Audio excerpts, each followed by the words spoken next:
Well, greetings YouTube. I finally have seen a new movie, or I should say there's finally been a new movie out there worth seeing, at least based on the previews.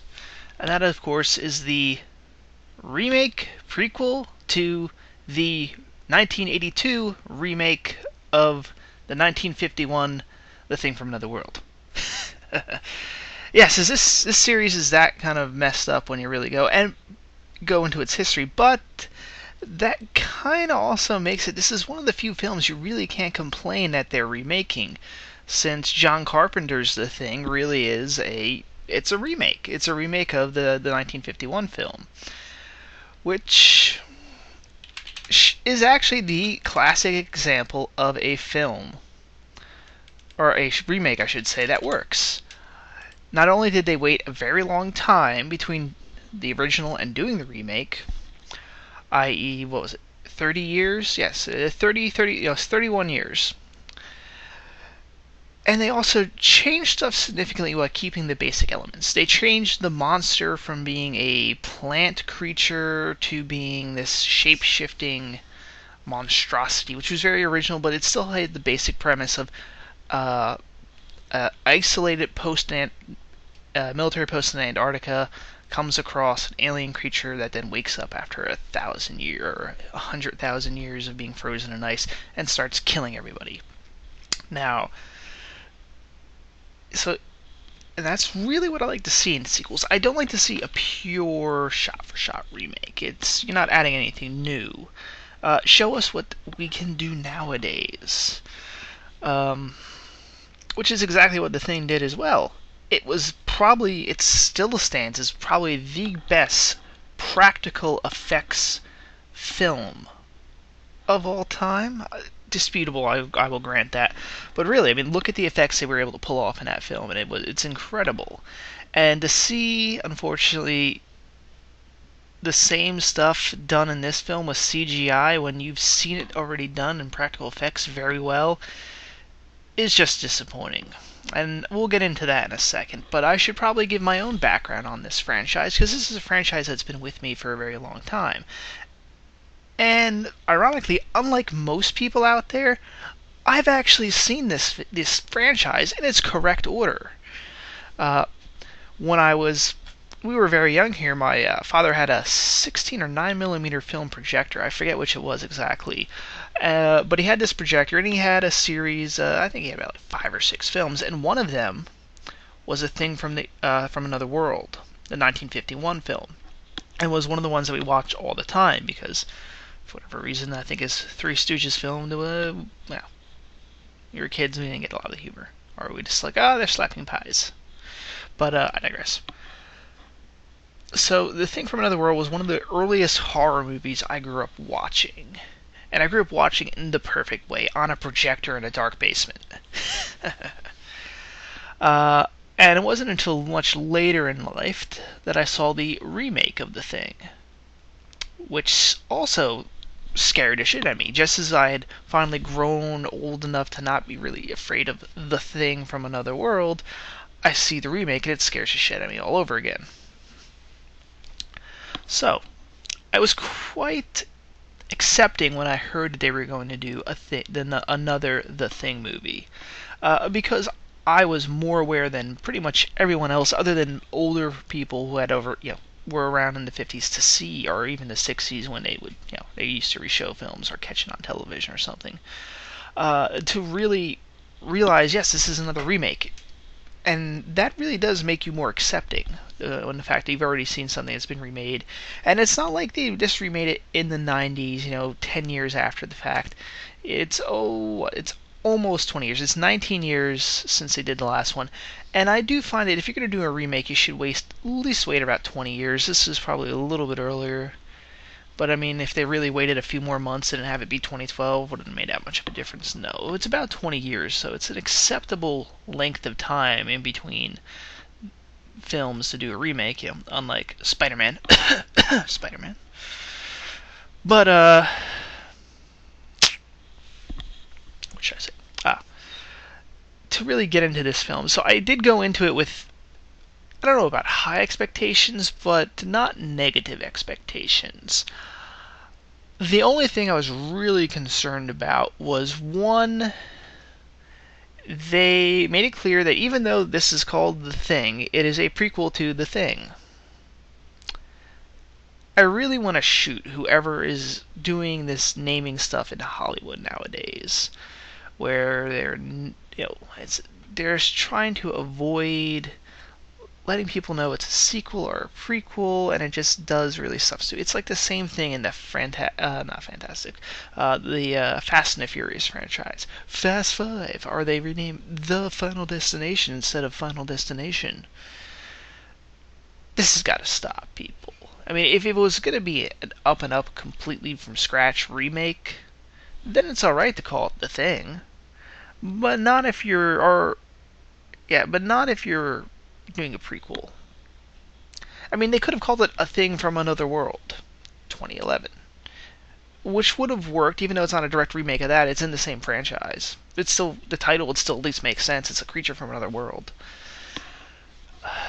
But I almost have a feeling that most people have completely forgotten the original, the 51 version.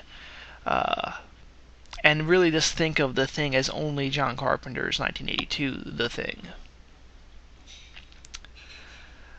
But even getting back on track again, it was still, compared to a lot of other horror movies out right now, it was pretty good as just a straight up horror movie. If you were just going in, if you haven't seen any of the previous movies, you can go in and see, and it holds up good compared to them. But compared to the original, it does not. Again, for this same thing as I mentioned earlier. One, they use CGI a lot, and I was really hoping that they would get it through their heads that, the original is still known so well because you can tell it was done practical.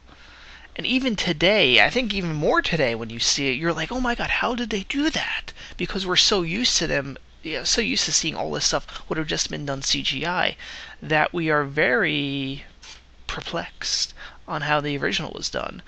This one doesn't have that same thing. They have some interesting live action props. Like the best scene, really, I think, for prop wise, is when they are dissecting the creature after they've burned it, and they're going through its systems and all that. It's fairly decent. It shows that they had some competent prop people on this thing. I guarantee you that as soon as anyone in the prop world heard that they were remaking this, they all wanted to get on board, and then were probably greatly disappointed when they found out the creature was mainly going to be CGI. That smacks of laziness. It smacks that they're just trying to cash in on The Thing's repertoire. And even, I mean, the CGI, it's not the worst CGI I've seen, but it's also not the best. I mean, maybe if they showed off some really fucking spectacular CGI, you could have justified it as showing, it's showing modern special effects to their greatest abilities, but it didn't. You just have, your same generic CGI creations running around, and it's not as scary. And it's not this expense. I think really, for most of the stuff I've seen on doing special effects, CGI and practical effects for the same thing are generally, especially when it comes to this stuff, cost about the same. However, it's the big difference between the two is it's a time. They can just kind of shoot in one day and send it off to their workshop, and the workshop will just work on it, finish it up by the time of release. When if you're doing practical effects, it takes more time to do it. And if that's the case, man, that is the problem with movies today. It's laziness on the directors and the staff, where they know, they can just get it done, rather than getting it done right, getting it done good. And that's why it's a little disappointing to see this, because whenever you do see the monster, even when it's like not full-fledged monster, like at one point, one of the guy's arms falls off, and it's got little little squiggly things, tentacle creature things on the upper part, but you could have so easily done that as a practical effect. But it's CGI. Like, you could have so easily just had the arm fall off with a couple of automatic motors just making tentacle things kind of fly. Because it's not like you immediately see the thing land and run off at first. You could have so just had done that. It would have looked 1,000 times better than what they did. There are still scenes where, like, there's a giant tentacle sticking out of a guy's chest. The guy is just laying on the floor, so there really isn't any reason why they couldn't have done, like, the body that the tentacle is sticking out of is laying on the floor. So there's no reason they couldn't have done an animatronic chest thing, or a tentacle thing. It's not like he was floating up in midair or something. It's seeing these type of things, these type of set pieces, if you will, where you could see how they would have easily been able to put in an animatronic. Like, it's if the thing is running around, like, there's one scene where it breaks out of the ice and it kind of jumps through the ceiling. And it's shot very dark. You don't get a clear picture of it, and it's like the first time you actually see it. And you can kind of tell though it's CGI, but you really only see it in silhouette. It's very dark. You don't get a clear picture. And at first you're like, okay, that's acceptable to do in CGI. It's very hard to do that in practical effects. You really didn't see much. You don't notice it really. You don't really realize the pixelation or anything like that. So that works well. So at first I still had high hopes, because they, thus far, other than a few, I think the wide shot of the flying saucer, which you don't expect them to have a real flying saucer, but you hadn't seen any digital shots. Everything had been done practically, and found it acceptable. But then slowly you start seeing more and more of this. More and more CGI, which just ruins it. Ruins the tension. All of a sudden it's like, oh, I'm in Silent Hill and I'm fighting a creature. It doesn't work. It doesn't scare people as much. There's that authenticity which you just can't recreate with a CGI of it being real, of something being real, even though we know it's not actually head with spider legs coming out of it. We know there's a thing that looks, there's actually a thing that looks like that. That thing actually exists, and it's scary looking. But there's another thing that also kind of holds back this also being a prequel, which I didn't quite get into before. It's also the fact that because it's a prequel, you kind of know where things are going to wind up. You're expecting every single person here to die, because it's a horror prequel. You know kind of how things are going to end. I mean, we started off with the two Norwegians in the helicopter shooting at the dog. So that's how this movie's going to end from the get-go, if this is going to be a prequel.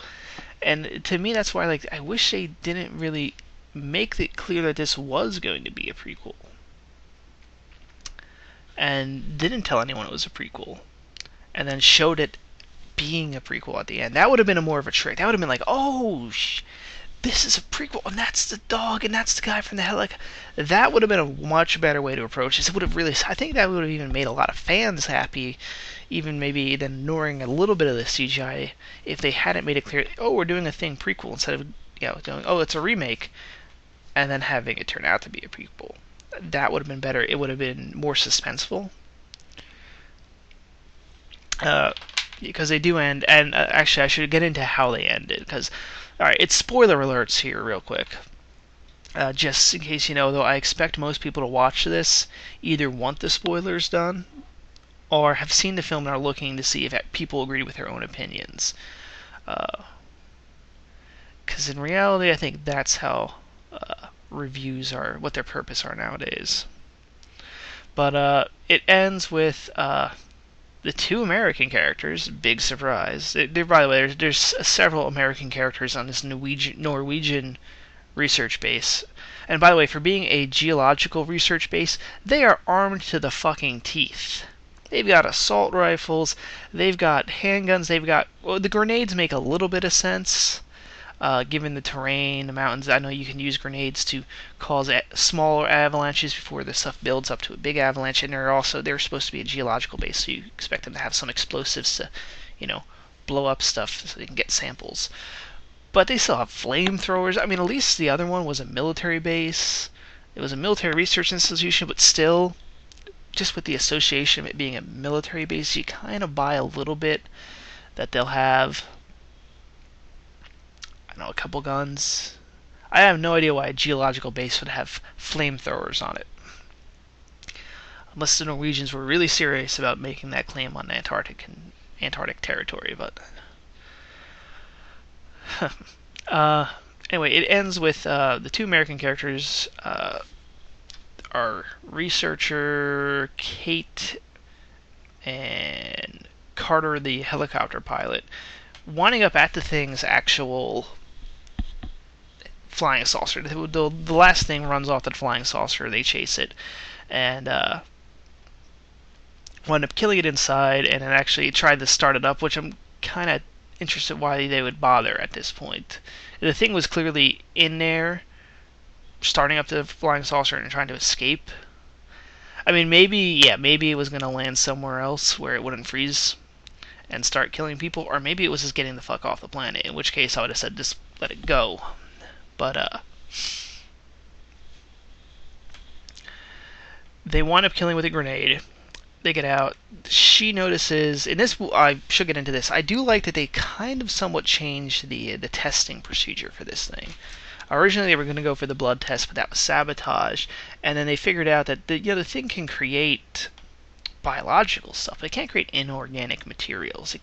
For example, they find that it was the first creature they come across was trying to it was rejecting and basically spitting out a titanium brace that was in one of the guy's arms.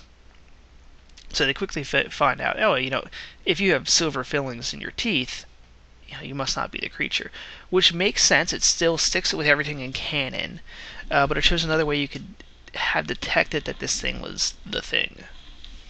Which I kind of liked. It's doing something a little different, but still fits.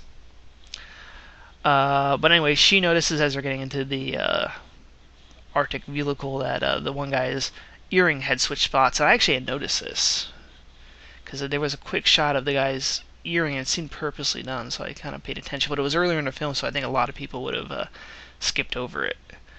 And she notices that it's on the other ear, fries him, although I'm not quite sure if this was supposed to be... It doesn't show him like transforming as he's on fire or tentacles spitting out, so I'm not sure if it's trying to show that she had just been overly paranoid and fried him anyway. Or not anyway, but fried him by mistake. Which, if they were going for that, good.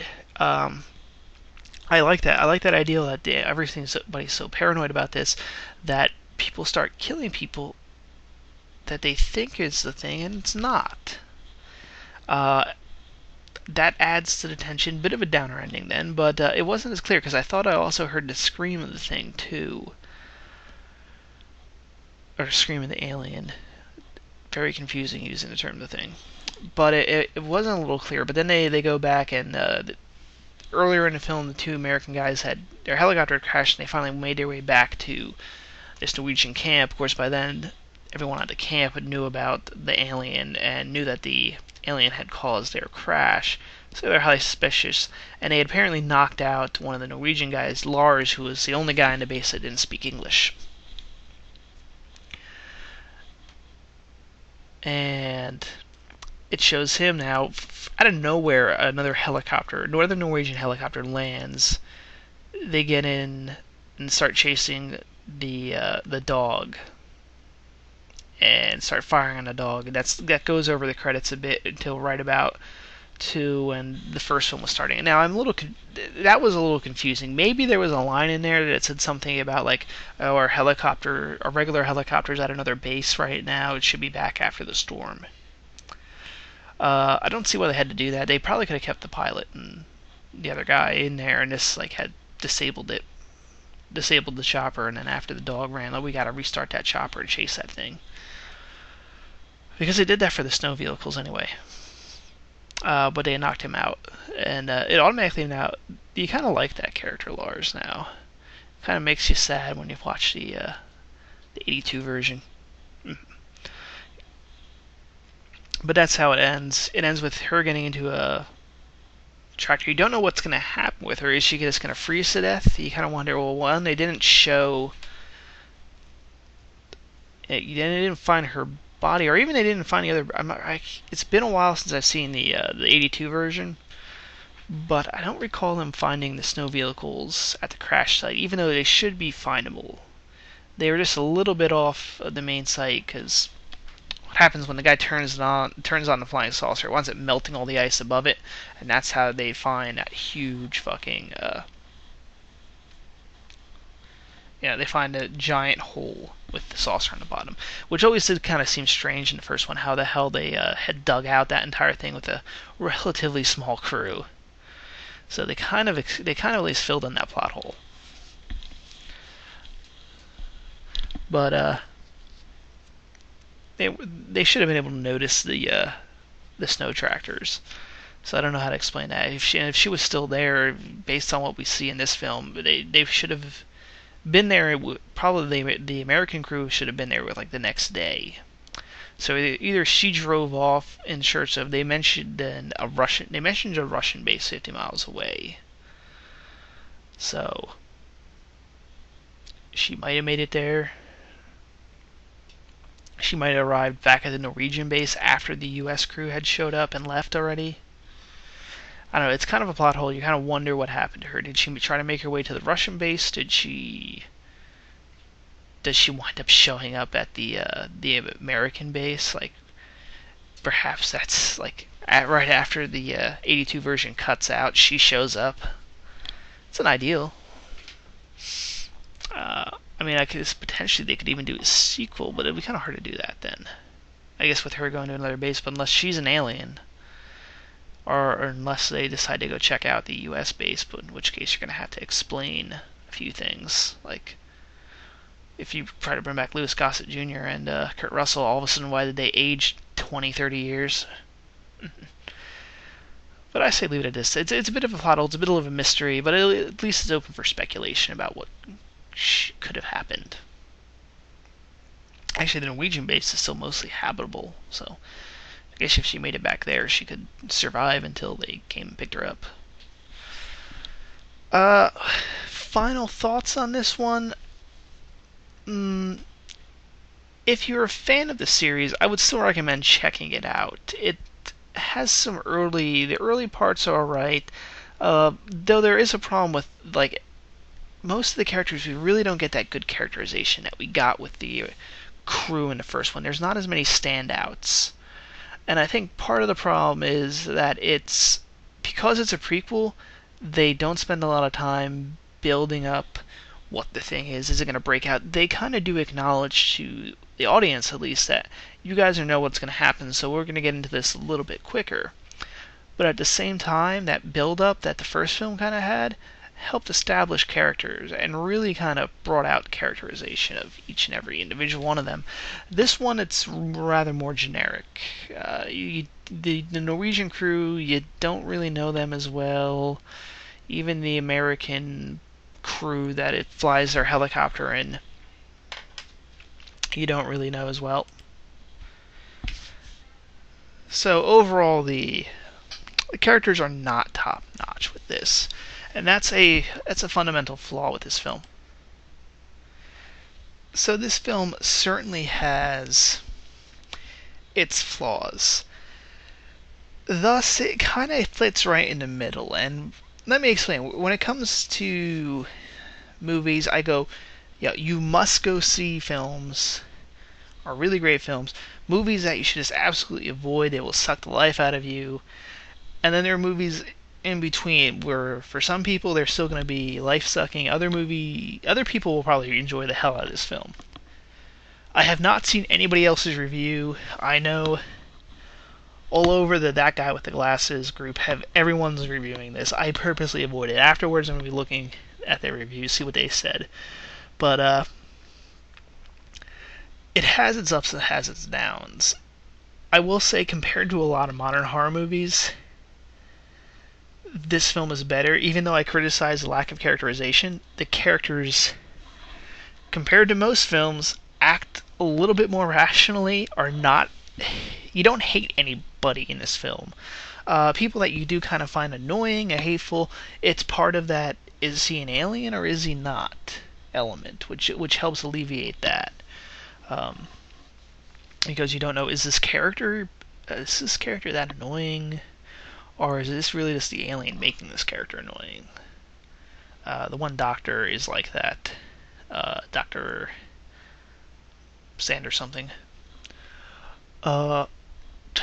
So, in that regard, it's certainly better than a lot of modern horror films. But it fails in the remake category. It doesn't have as memorable characters. It is the CGI ruins it for you. The monster design is still pretty much the same as the original. So it doesn't take that dramatic of an art direction, and it does feel like it's taking place in the 80s. But not, dated 80s, like authentic 80s. So it really is in a mixed area, and I'm sorry if you're listening to this review looking for an actual yay or nay, so you want to know whether you've seen it. But if you've heard what I've said, you've heard my reasoning, and I think with that you should be able to interpret whether you're going to enjoy this film or not. If you find modern horror movies tolerable, you will probably find this tolerable. If you really hate modern horror movies and really hate people remaking original stuff, you will despise this film. I really am not sure what I think of this film. I probably it's going to be one of those, you need more time to digest to really figure it out, but this film certainly has its flaws. It has a few positives. If you see a lot of movies, you can make this one of them to see. It's certainly better than a lot of the other choices out there right now. Well, that is it for now. Hopefully tonight I'll be seeing something better when it comes to horror in the new Walking Dead premiere, so I might have a review up on that. Really, that's it for now. I will hopefully be also catching the Three Musketeers when it comes out, and we'll see what Paul Anderson has done to that series. It'll be interesting, but of course we'll get into that when it comes out. But for now, signing off.